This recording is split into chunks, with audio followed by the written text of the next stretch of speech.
እስኪ ዛሬ ለአንድ ደቂቃ ለራስህ እውነተኛ ሁን።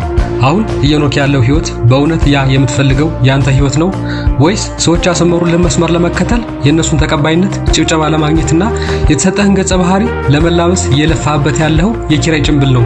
በየቀኑ ጠዋት ስትነሳ መስታወት ውስጥ የምታየው ሰው ትወደዋለህ፣ ትኮራበታለህ? ያን ሰው መሆን ነበር ህልምህ?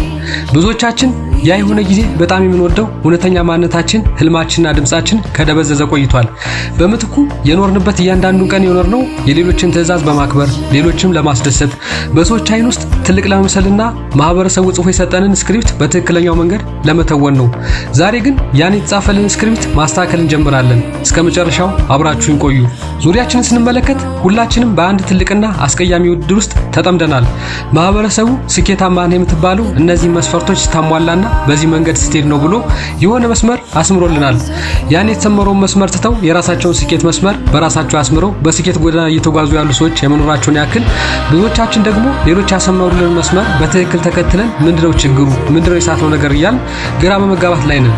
እዚህ ጋር ለማንነታችን መሰረት የሆኑ የሞራል የእምነትና ጠቃሚ ከሆኑ ማህበረሰባዊ እሴቶቻችን ውጭ ያሉ በዘልማድ የተቀበልናቸውና ዝም ብለን የምንከተላቸውን ጎጂ የሆኑ አስተሳሰቦችን እያልኩ እንደሆነ በደንብ ይሰመርልኝ። ስኬት ማለት የሆነ የትምህርት ደረጃ፣ የሆነ የገንዘብ መጠን፣ የሆነ አይነት ቤት፣ መኪና እና በሶሻል ሚዲያ ላይ የሚቆጠር የፎሎወርና የላይክ ብዛት ብቻ እንደሆነ እናስባለን። እኛም ያንን የሰጡንን መንገድ በመከተልና በዛ መስመር ውስጥ ለመሮጥ ስንሞክር ትክክለኛው ማንነታችንን እንረሳዋለን። ትክክለኛው ማንነታችን በውስጣችን ያለው የእግዚአብሔር የማይጠፋ መለኮታዊ አሻራ፣ ነፃ ፍቃድ፣ ማሰብ፣ መፍጠር፣ መውደድ፣ ደግነት የዚህ ማንነት መገለጫዎች ናቸው። ሰው ምንም እንኳን በኃጢአት ቢወድቅም ይህ መለኮታዊ መልክ ሙሉ በሙሉ አልጠፋም። ስለዚህ ሰው ራሱን ማወቅ የሚችለው ወደ ውስጥ ወደ ነፍሱ ሲመለከትና ወደ ላይ ወደ ፈጣሪው ሲያይ ብቻ ነው። አንድ ሰው ማህበራዊ ሚዲያ ላይ አዲስ ነገርን ሲያሳይ ስታይ በውስጥህ የሚነሳው ያ ረቂቅና መርዛማ የበታችነት ስሜት ያንተን ደስታ ሲሰርቀው እነሱ የሆነ ትልቅ ቦታ ደርሰው እኔ ግን ወደ ኋላ ቀርቻለሁ ብለህ ስታስብ አንተ እያየኸው ያለው የሰዎችን አስደሳቹን ህይወት ሃይላይት ብቻ ነው። ማንም ሰው ማታ አልጋው ላይ ተኝቶ በፍርሃትና በጸጸት ሲያለቅስ ፎቶ አይነሳም። ያ የውስጥ ስብራታችን የግል ጨለማችን ሚስጥር ነው። ማንም ሰው ጭንቀቱን፣ ፍርሃቱን፣ ውድቀቱን ወይም በህይወቱ የገጠመውን ከባድ ትግል ቪዲዮ አይቀርጽም። አንተ ግን የራስን ሙሉ ፊልም ከጀርባ ያለውን ድካም፣ ውጣ ውረድ፣ ጭንቀትና ውድቀት ብቻ በማየት ራስን ትቀጣለህ። ይህ ትልቁ የዘመናችን በሽታ ነው። ያንተን መኖር ዋጋ እንደሌለው አድርገህ በጣም አሳንሰህ እንድታየው ያደርግሃል። ነገር ግን እውነታው ይሄ ነው። አንተ እያየኸው ያለው የሰዎችን ምርጥ የተቀባባና ለተመልካች ማራኪ እንዲሆን ተደርጎ የተዘጋጀውን ገጽታ ብቻ ነው። ከዚህ ገጽታ በስተጀርባ ግን ሌላ ትልቅ የህይወት ህግ አለ። እርሱም የህይወት ከፍታና ዝቅታ ነው። በዚህ ምድር ላይ ቋሚ የሆነ ነገር የለም። ዛሬ በከፍታ ማማ ላይ ወጥቶ የሚታየው ሁሉም ነገር ወደ ታች መውረዱ፣ ዛሬ በዝቅታና በጨለማ ውስጥ የወደቀው ደግሞ ነገ ወደ ከፍታ መውጣቱ የማይቀር የህይወት ተፈጥሯዊ ህግ ነው። የሰዎችን ስኬት ከራስ ውድቀት ጋር እያነጻጸርክ ራስህን በየቀኑ ለምን በጅራፍ ትገርፋለህ? እስኪ አንድ ጥያቄ ልጠይቅህ። በዚህ ምድር ላይ ካሉ በቢሊዮን የሚቆጠሩ ሰዎች መካከል ልክ እንዳንተ አይነት የጣት አሻራ ያለው አንድ ሰው አለ? የለም። ልክ እንዳንተ አይነት የአይን ብሌን፣ ልክ እንዳንተ አይነት የድምጽ ቃና ከአንተ በፊት በነበሩት ዛሬም በምድር ላይ በሚኖሩትና በቢሊዮን የሚቆጠሩ ነፍሳት መካከል አንተን የሚመስል ልክ እንዳንተ አይነት ማንነት፣ ስሜትና አሻራ ያለው አንድም ፍጡር የለም። ይህ የሚያሳየው አንድ ትልቅ እውነት አለ። አንተ በእግዚአብሔር ፈቃድ እንጂ በአጋጣሚ ያልተፈጠርክ ተራ ሰው አለመሆንህን። አንተ የዚህች ዓለም የፈጣሪ ብቸኛና ኦሪጂናል ድንቅ ስራ ነህ። አንተ በፈጣሪ ተፈጠርክ የሱ ዋና ቅጂ ወይም ኦሪጂናል ሆነ ሳለ ታዲያ ለምንድን ነው የሌላ ሰውን ህይወት ኮፒ ለመሆን ቀን ተሌት የምትሰቃየው? አንተ ከእናት ማህፀን ከመፈጠር በፊት የፈጣሪ በጀት የተዘጋጀልህ የተከበርክ ፍጡር ነህ። በፈረስ ውድድር ላይ ያሉ ፈረሶችን አይተሃል? አይናቸውም በግራና በቀኝ ይሸፍናሉ። ለምን ይመስልሃል? ወደ ጎን ያሉትን ፈረሶች አይተው ፍጥነታቸውን እንዳይቀንሱ ወይም ደግሞ እንዳይደናገጡ ነው። ቀጥ ብለው የራሳቸው መስመር ብቻ እንዲያዩ ነው። በገዛ የስልክ ስክሪን ላይ የምታያቸው ሌሎች ገጸ ባህሪያት ራስን እንዳታይ ከልለውሃል።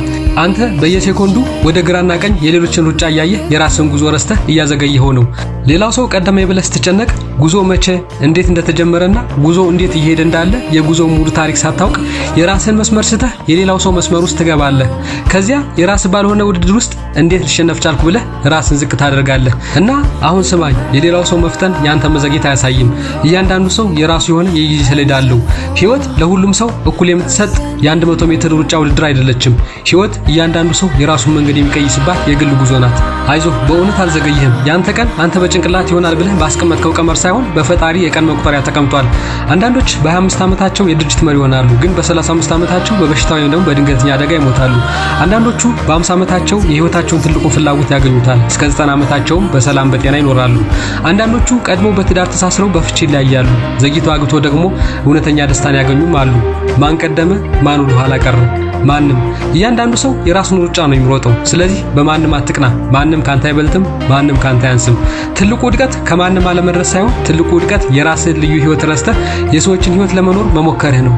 ይህንን ቪዲዮ ሲጨርስ አንድ ነገር ከልብህ አስብ። ማህበራዊ ሚዲያውን፣ የሰዎችን የውሸት ስዕል፣ ያንን ሁሉ ግርግር ሳውና መስታወት ፊት ሂድና ቁም። ያ እዚያ ውስጥ የምታየው አይኖቹ በድካም የፈዘዙ ፊቱ ላይ ከባድ ሸክም የሚታይበት የሚመስለውን ሰው ለአንተ ከፈጣሪ ቀጥሎ በዚች ምድር ላይ ያለህ ብቸኛ አጋርህ ነው። ሊታደግህ ሊያነሳህና ካለበት ጨለማ ሊያወጣ የሚችለው እሱ ብቻ ነው። ለዛ ሰው ቃል ግባለት። እስካሁን ለሰዎች ስል ሳላውቅ ብዙ ሸክሞችን ጫንኩብህ፣ በሌሎች ገጸ ባህሪያት ትርኢት ውስጥ ቀበርኩ፣ ከዛሬ ጀምሮ ግን ላንተ እኖራለሁ በለው። የሌላውን ሰው ታሪክ እያነበብክና እየሰማህ በቁጭት መንገብገብህን አቁምና ዛሬውኑ ብርህን አንስተህ ያንተን ድንቅ ታሪክ በወርቃማ ቀለም መጻፍህን ጀምር። ስለተከታተላችሁኝ ከልብ አመሰግናለሁ። ይህ መልእክት ለህይወታችሁ ጥንካሬ እንደሆናችሁ ካመናችሁበትና እንደዚህ አይነት ቆንጆ ቪዲዮ ለመስራት እንድበረታታ ሰብስክራይብ፣ ላይክ እና ሼር በማድረግ ድጋፋችሁን ግለጹልኝ።